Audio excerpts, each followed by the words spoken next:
Metre दूर रहने की अपील की है और गांव में पुलिस चौकी भी बना दी गई है। इधर मामले पर भूजल वैज्ञानिक नारायण दास कहते हैं कि दावों के उलट मौके पर गैस के रिसाव जैसी स्थिति नहीं दिखाई दे रही। और तो मुझे नहीं लगता कि गैस की वजह से हो रहा है, क्योंकि गैस के ना तो गैस अगर होती तो पानी के साथ में कुछ बुलबुले जैसी भी कंडीशन होती, या बदबू या जो खुशबू कहे कुछ भी कह दें, गैस की जो स्मेल होती वो भी आती। लोग धूम्रपान भी कर रहे थे और जो वहाँ पे एक दो किसान रहते हैं वो लोग चाय वगैरह भी बनाई। तो ऐसा कुछ होता है तो वातावरण में सभी का मौसम है तो थोड़ी बहुत लग भी जाता है कि वास्तव में यहाँ पे। भूजल वैज्ञानिक डॉक्टर नारायण दास के मुताबिक हमारे यहाँ सैंडस्टोन और कठोर मिट्टी के नीचे पानी मिलता है जो स्टोन और मिट्टी में दबा रहता है। जैसे इन परतों को तोड़कर वहां तक जाते हैं तो पानी प्रेशर से ऊपर उठ जाता है। भूजल वैज्ञानिक की बात अपनी जगह है, लेकिन फिलहाल इलाके के बाशिंदे प्रकृति की इस लीला को अपने लिए विपत्ति मान रहे हैं और जिम्मेदारों से मदद की गुहार लगा रहे हैं। न्यूज ONGC की टीम लोग लाइनों में लगे होंगे खाने के लिए, और मैं आपसे फिर कह रहा हूं कि ये जो लाइनों में आप देख रहे हो ये एक ट्रेलर है। ये आप फिर, जैसे मैंने कहा था कि ये मीटिंग आप मुझे रिकॉर्ड करना क्योंकि ये मैं चलाऊंगा। मैं आज फिर आपको ये कह रहा हूं कि मेरी आज की बात रिकॉर्ड करना, मैं इसको चलाऊंगा। आने वाले समय में आपको इतना तैयार रहना पड़ेगा क्योंकि ये लास्ट वायरस नहीं है, इसके बाद भी चीज़ें आएंगी और वो इतनी भयानक होंगी कि सरकार को सोशल मीडिया बंद करना पड़ेगा, क्योंकि सोशल मीडिया पे उनकी बीमारी की इतनी भयानक पिक्चरें होंगी कि लोगों को अटैक होने शुरू हो जाएंगे, पैनिक, घबरा जाएंगे लोग, और सरकार को सोशल मीडिया बंद करना पड़ेगा। पर बाइबल कहती तुम्हारा मन व्याकुल ना हो। क्यों?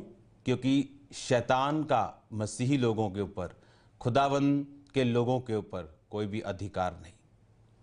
परमेश्वर, बाइबल कहती है, अपने लोगों से आने वाले समय की बातें करता आया।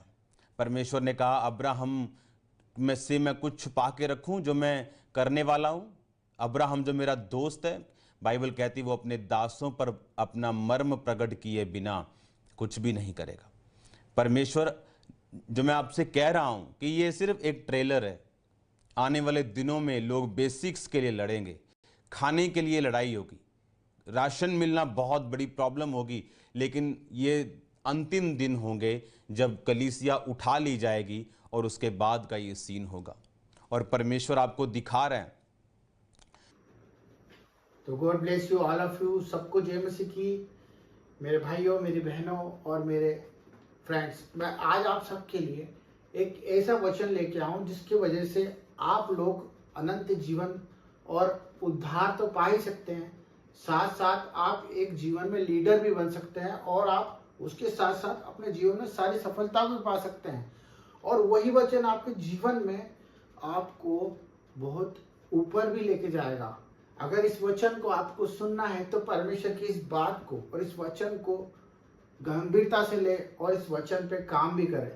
फिर देखिए आपके जीवन को कोई भी नहीं रोक सकता सफल होने से।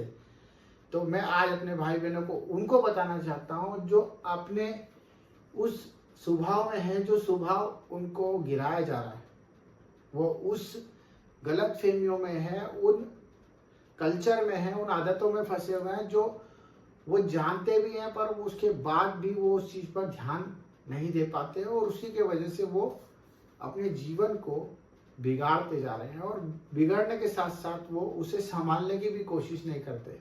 हाँ, वो प्रार्थना तो करते हैं, वो वचन भी पढ़ते हैं, परंतु उसके बाद भी वो क्यों नीचे हो जा रहे हैं, वो क्यों नहीं बढ़ पा रहे, उनका जीवन सफल क्यों नहीं हो रहा और वो क्यों नहीं धार्मिकता को समझ पा रहे हैं।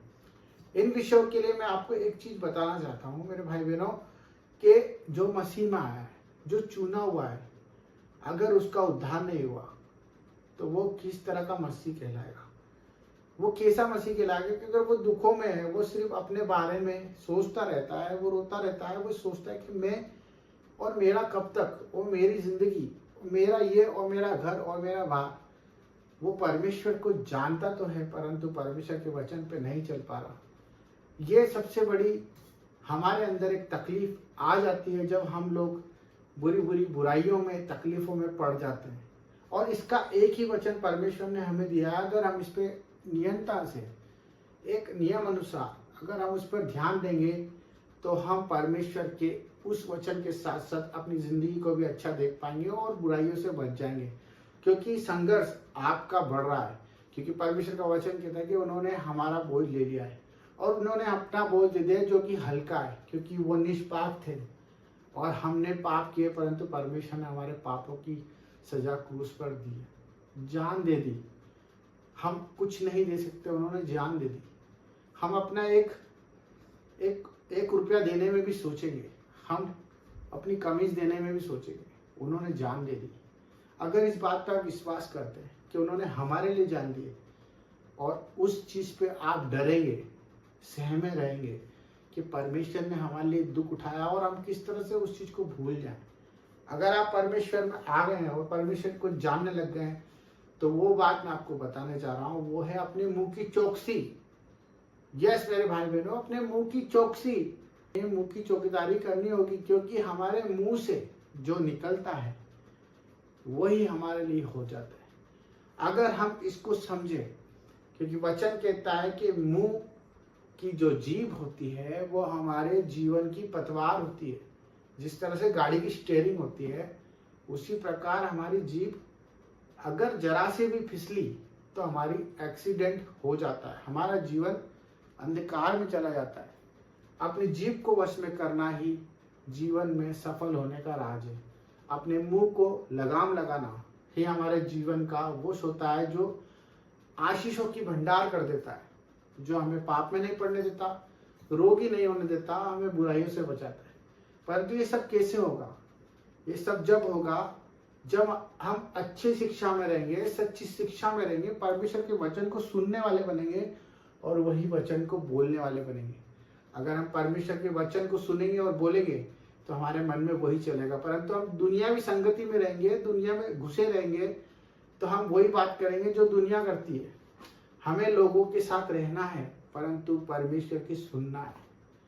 जिस तरह से यीशु मसीह दर बदर रहा, हमारे लिए फिरता रहा और उसने सिर्फ वही कहा जो परमेश्वर ने उसे कहा था। जो पिता की आज्ञा थी वो पुत्र ने निभाई और उस आज्ञा पे चल के उसने उद्धार के लिए हमें चुना। और वो चीज आज हमारे लिए भी हर प्रकार से उपयोगी है। तो हमें सिर्फ अपनी जीभ को वश में करना आना चाहिए। हमें वही बोलना है जो हमारा सत्य हो, जिससे लोगों का बुरा ना हो, जिससे लोगों का नुकसान ना हो। अपने पड़ोसी के लिए भी प्रेम करें, अपने सताने वालों के लिए भी दुआ करें और अपने दुख देने वालों के लिए भी प्रार्थना करें, क्योंकि यही परमेश्वर का जीवन है और यही हमारा जीवन है। अपनी जीभ को कंट्रोल कर लें। जय मसीह की आमीन।